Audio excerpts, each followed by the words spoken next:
हर शख्स बुराई देता है, हमदर्द नहीं कोई अपना दुनिया में दिखाई देता है। बालक की एक उम्र होती है, अगर कभी समय के प्रभाव के कारण वो बालक शिक्षा दीक्षा पूरी करने के बाद घर पर बैठा हुआ है, 4 पैसे कमाकर नहीं ला रहा है, अगर उसका समय खराब है तो यही माँ बाप निकम्मा कहते हैं और बहन भी आंख दिखाती है, भाई भी बुरा मुंह करते हैं, भाभियों को नफरत आती है। आपका समय खराब हो ना, आप की जो रिश्ते नातेदार हैं, और जिस समय आपका समय अच्छा चल रहा हो तो महाराज जो तुम्हें व्यक्ति जानता भी ना हो वो भी व्यक्ति तुमसे इधर से उधर लिंक जुड़ा के तुमसे अपना संबंध निकालेगा। अरे तुम तो हमारे पड़ोसी के फलाने रिश्तेदार हो, क्योंकि समय अच्छा है, उसे पता है किसी दिन मुझे अगर जरूरत पड़ गई तो पहले से ही संबंध बनाकर रखो। और अगर समय खराब है उस समय आपका खास रिश्तेदार, बिल्कुल नजदीकी रिश्तेदार, रिश्तेदार नमस्ते कहकर अपना पिंड छुड़ाते हैं, कहते हैं रिश्ता दूर का है, पानी तक नहीं पिलाते हैं। आप अगर घूमते घूमते उनके दरवाजे पर भी पहुंच जाओगे तो महाराज मना कर देंगे, हम जानते ही नहीं। क्यों? इसका समय खराब है, कहीं कोई मदद मांगने ना है। घर में बिठाकर अगर 1 गिलास पानी पिला देंगे ना तो हो सकता है बातों बातों में कुछ मांग ले, इसलिए बाहर से विदा करो, निकालो। सब समय का चक्कर है महाराज। आज वही दुर्योधन पड़ा हुआ है सभा में, शिविर में पड़ा हुआ है, करा रहा है। इसका एक मित्र है, इसके गुरु जी का पुत्र, द्रोणाचार्य जी का पुत्र, नाम है अश्वत्थामा।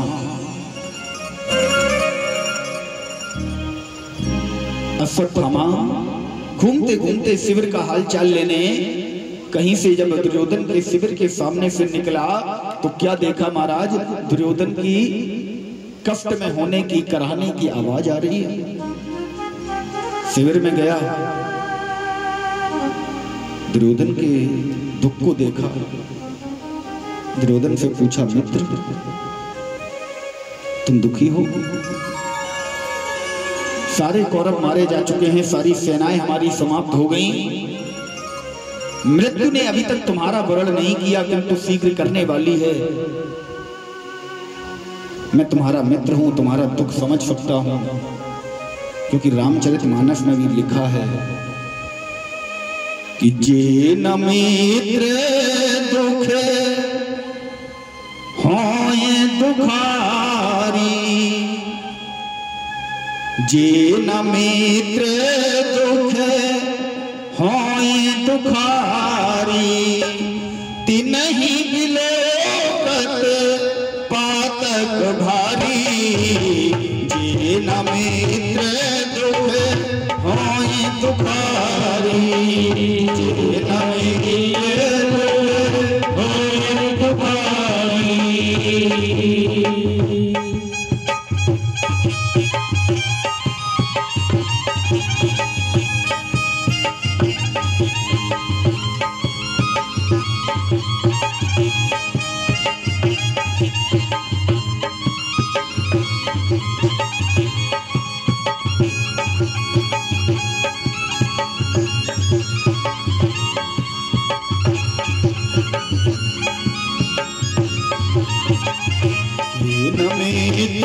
दुख होए दुखारी, जे न मित्र दुख होए दुखारी, नहीं बिलोकत पातक भारी, नहीं बिलोकत जे न मित्र दुख होई दुखार। जो व्यक्ति अपने मित्र के दुख को देखकर दुखी नहीं होता साहब, उस व्यक्ति को ब्रह्म हत्या के समान पाप लगता है। या तो मित्र बनो नहीं। अभी आगे कथा आएगी सप्तम दिवस की कथा में श्री सुदामा जी की। लोग कहते हैं ना कि कृष्ण ने कन्हैया ने बहुत बड़ी मित्रता निभाई। मैं व्यासपीठ से कहता हूं, अरे कन्हैया क्या मित्रता निभाएगा? कन्हैया ने कोई मित्रता नहीं निभाई। मित्रता रियल में, असलियत में सुदामा ने निभाई। बहुत सुंदर कथा है मित्रता की। अश्वत्थामा कहने लगा, मित्र तुम्हारे दुख को देखकर मैं दुखी हूं, मुझे बताओ मृत्यु तुम्हारा शीघ्र वरण करने वाली है, तुम शीघ्र ही इस संसार से चले जाओगे, ऐसा तो नहीं तुम्हारे हृदय में कोई उत्कंठा हो, कोई आकांक्षा हो? दुर्योधन ने कहा, अश्वत्थामा ये पूरा महाभारत का युद्ध केवल मेरी उत्कंठा के ऊपर ही हो गया। एक ही तो उत्कंठा है मेरी, मैं केवल पांडवों की मृत्यु चाहता हूं, इससे बड़ी मेरी कोई उत्कंठा ही नहीं है। अश्वत्थामा ने कहा, देखो एक उपाय है। अभी रात्रि में सारे पांडव अपने अपने शिविर में विश्राम कर रहे होंगे। अगर तुम आज्ञा दो तो रात्रि में मैं पांडवों के शिविर में जाकर उनके शीश काट लाऊं। दुर्योधन ने कहा, ऐसा संभव है? बोले बिल्कुल संभव है। महाराज अश्वत्थामा ने उठाई हाथ में कृपाण और लेकर कंधे पर एक झोली डाली, चल दिया पांडवों के शिविर की ओर। इधर हमारे माधव ने देखा अश्वत्थामा आ रहा है।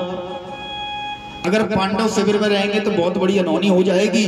पांडवों को एक गुप्त मंत्रणा के लिए हमारा कन्हैया लेकर चला गया। पांडवों के शिविर में, पांडवों की सैयाओं पर पांडवों के पांचों पुत्र, भीम की सैया पर भीम का पुत्र, अर्जुन की सैया पर अर्जुन का पुत्र, नकुल सहदेव युधिष्ठिर सबकी सैयाओं पर सबके पुत्र सो रहे थे।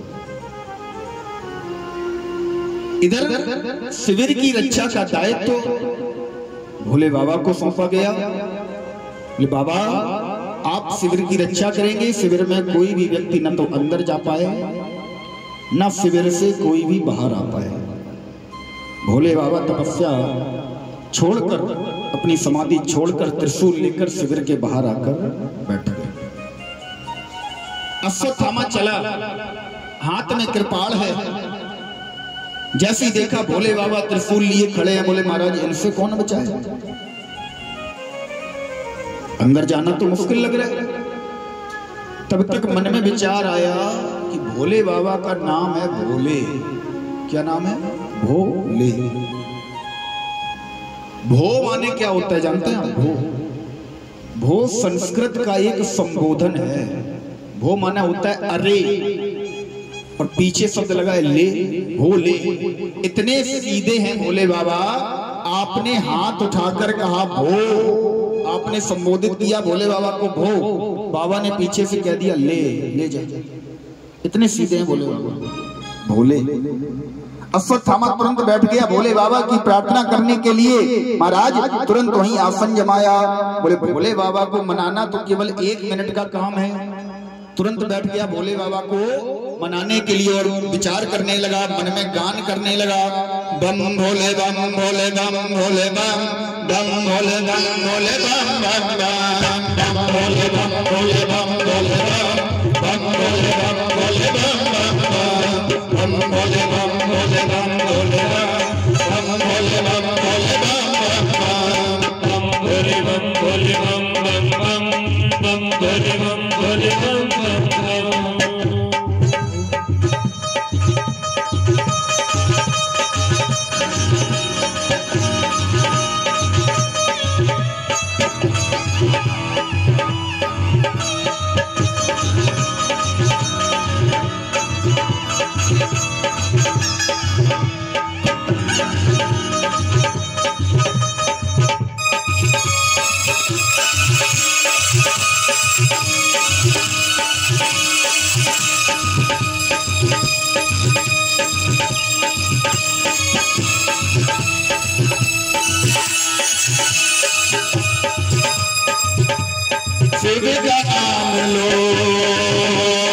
सुबह शाम लो, शिव का नाम लो सुबह शाम लो, प्रेम से रटोगे तो मिटेंगे सारे गम।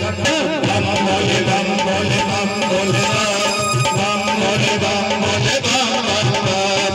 ओम नमः शिवाय, हरि ओम नमः शिवाय, ओम नमः शिवाय, हरि ओम नमः शिवाय। बम भोले बम भोले बम भोले बम भोले बम भोले बम भोले बम भोले बम भोले बम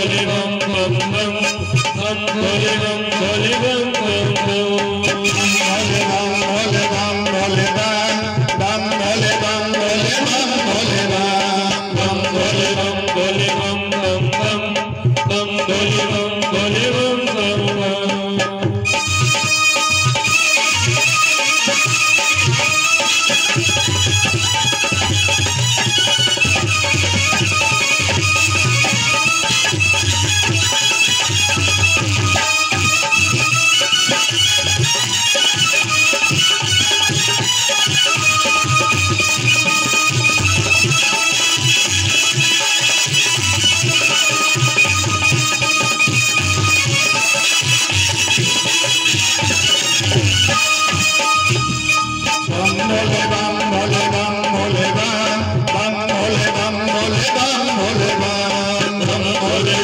बम भोले बम भोले बम बम बम भोले बम भोले बम भोले बम भोले बम भोले बम भोले बम भोले बम भोले बम बम बम भोले बम भोले बम बम बम। महाराज जैसे ये सत्यामा भोले बाबा की तपस्या करने बैठा, भोले बाबा प्रसन्न हो गए। इससे पूछा वत्स क्या चाहते हो? बोले महाराज मैं शिविर के अंदर जाना चाहता हूँ। शिविर के अंदर जाना चाहते हो तो जाओ, तुम्हें रोका किसने? बोले बाबा आप ही तो तपस्या पर, आप ही तो अभी रक्षा पर खड़े थे। बाबा ने कहा नहीं तुम मेरे भक्त हो, तुम अंदर जा सकते हो।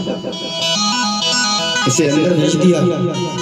महाराज इसने सर के ऊपर पड़े हुए वस्त्र को हटाकर भी नहीं देखा कि ये पांडवों के शरीर हैं, पांडवों की देह है अथवा पांडवों के बालक हैं। अपने हाथ में ली नंगी कृपाण और पांचों पांडवों के शीशों को काटकर अपनी झोली में डालकर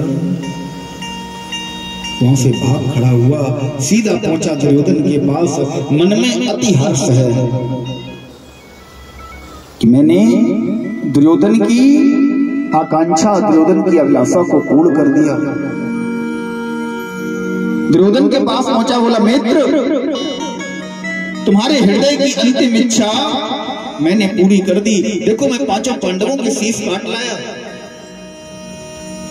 दुर्योधन ने जैसे देखा अश्वत्थामा इतना प्रसन्न, झोली में से रक्त टपक रहा है, तलवार में रक्त लगा हुआ है। दुर्योधन समझ गया शीश काट तो लाया, लेकिन पांडवों के शीश काटना कोई साधारण बात नहीं है। दुर्योधन ने कहा एक काम करो अश्वत्थामा, सबसे पहले मुझे भीम का सर निकाल कर दे। क्यों? भीम का सर मुझे इसलिए चाहिए क्योंकि जब गदा युद्ध हो रही थी ना और मैं भीम के सर पर गदा का प्रहार करता था तो मेरी गदा उछल जाती थी। भीम के सर पर कोई असर नहीं पड़ता था, गदा में से सर में से आवाज आती थी और गदा मेरी उछल जाती थी। मुझे देखना है भीम के सर में ऐसा कौन सा पदार्थ है जिसका गदा कोई असर नहीं कर पाई।